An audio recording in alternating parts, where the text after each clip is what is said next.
Hi, I'm Kimberly Lahadney with the GCH Luxury Group in Augusta, Georgia, powered by Real Broker.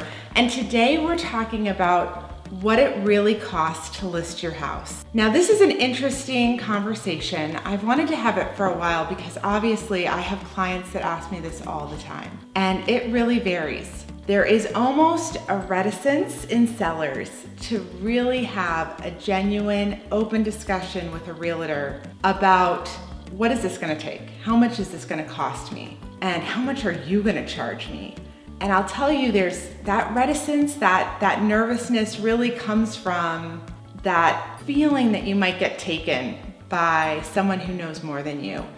And I wanna come to you as a representative of our team and of who I am here in Augusta and say, please ask us these questions. There is nothing I want more than to be open and transparent about what this actually takes and what some of us do to sell your house and to do it well. So, you have contacted a realtor and they're coming over, and what they should do is have a full-blown listing presentation.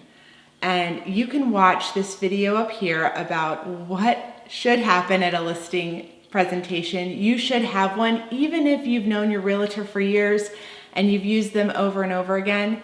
They should do you the honor of doing their presentation again. One, it's good for us. It's good for us to practice. Two, they need to present you comparables, like a comprehensive market analysis, which tells you how much your house currently is in terms of where the market is. And that changes all the time. So even if they sent you one 2 months ago, it could be different now. So they need to do that. But also, you may have upgraded your house. They may have been with you when you bought your starter house, and then you got your second house, and now you're at your forever house, or almost forever, because now you have to move somewhere. And that presentation actually should change.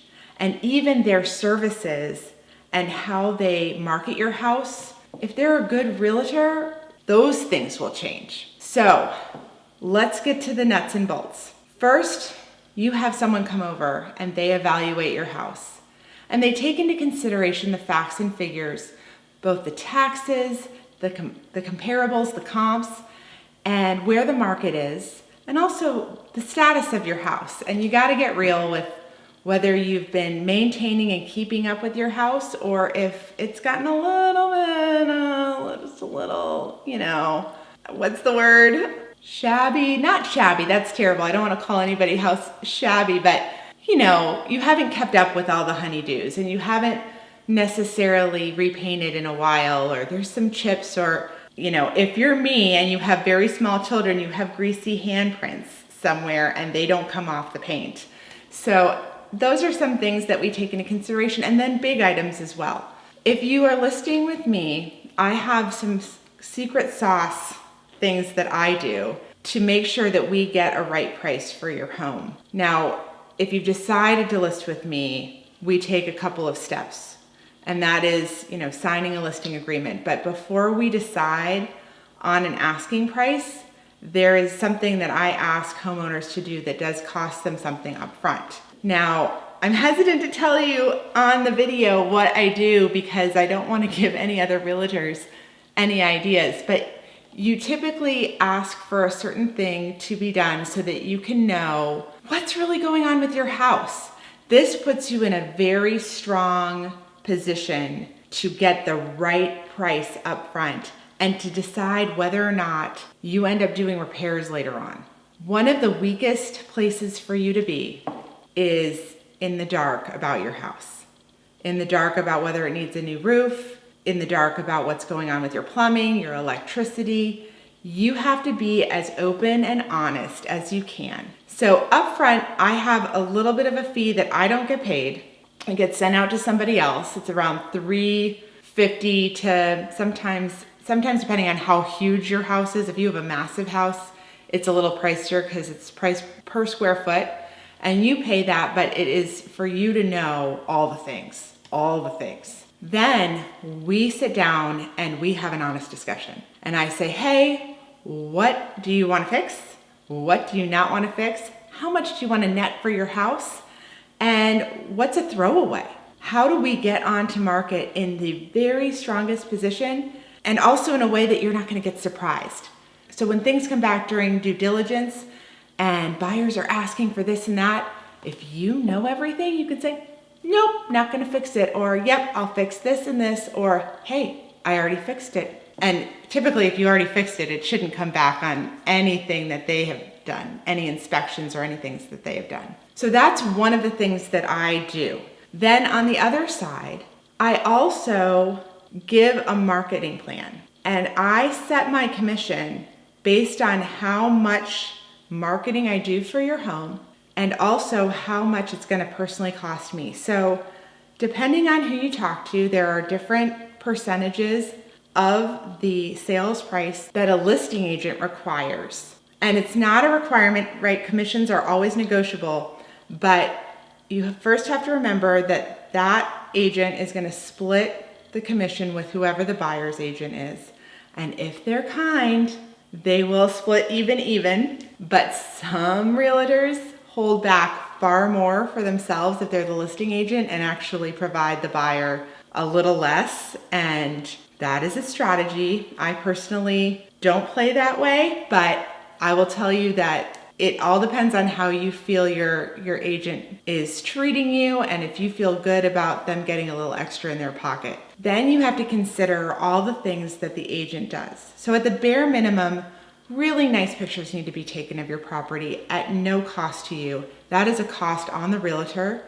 They should take that. If your house is needing to be staged, and staging could go anywhere from editing and moving furniture around to actually bringing someone in and fully staging your home, or even paying for a virtual staging service. And at first, several years ago, they were kind of cheesy and they looked horrible, but there are some services out there that can place furniture virtually in your home if your home is vacant, and now it looks pretty good. So there is that cost. If your house is worthy of a full-blown, beautiful video with drone, usually the agent takes on that cost as well.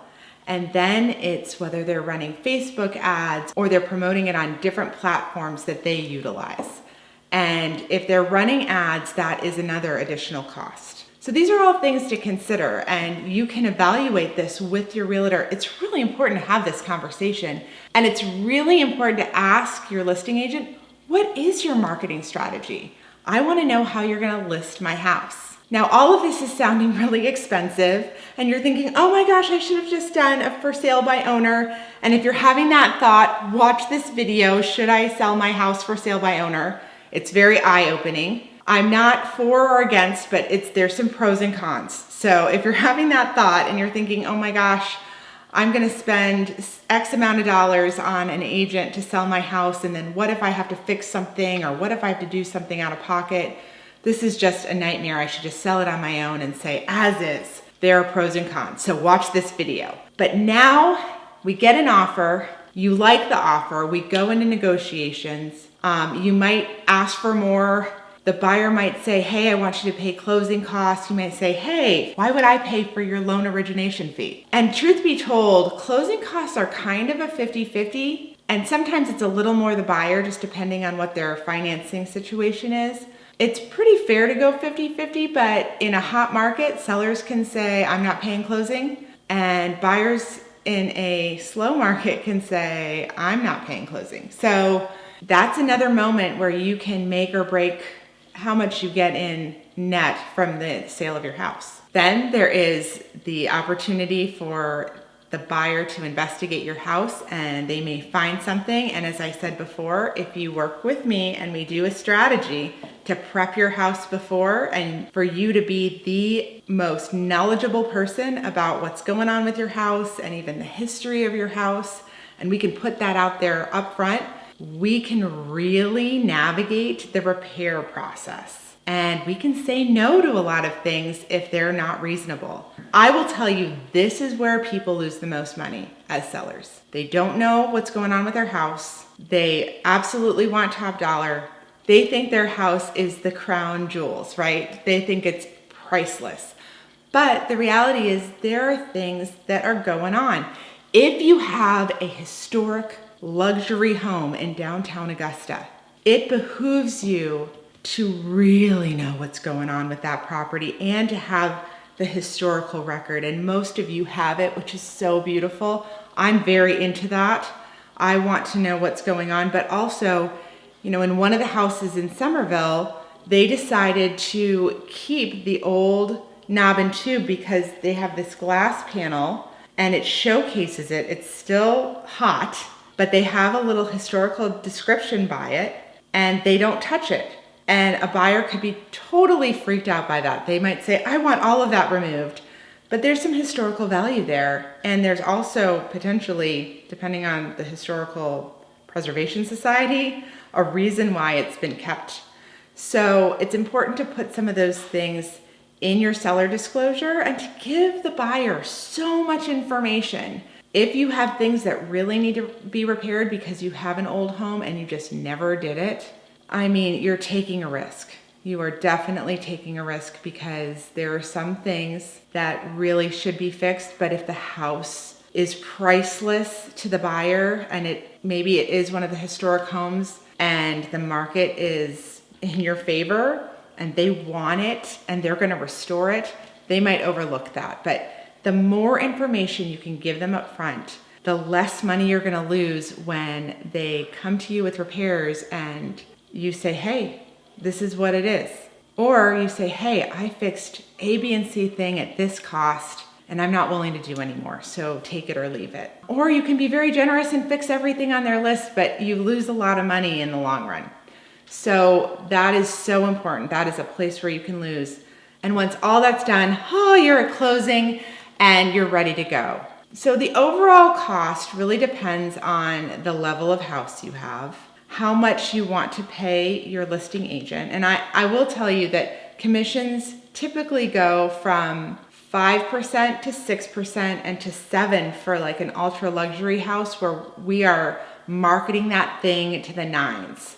And I'm not talking about like a glossy magazine. In my opinion, personal magazines done just on your house don't really sell your house. Now, putting it in a glossy magazine that is circulated regularly, that's a value and that is expensive, but it's worth it. I would rather run ads or do something else where I'm putting money out for you that gets your property in front of people, that is not just a brochure that sits on the table when people come in to see your house, because some people will take it and some people won't. And I honestly don't think that it does anything to sell your house. So you look at the marketing and you look at those prices and you decide, so it's that cost, it's closing costs, and it's repairs. And it can vary.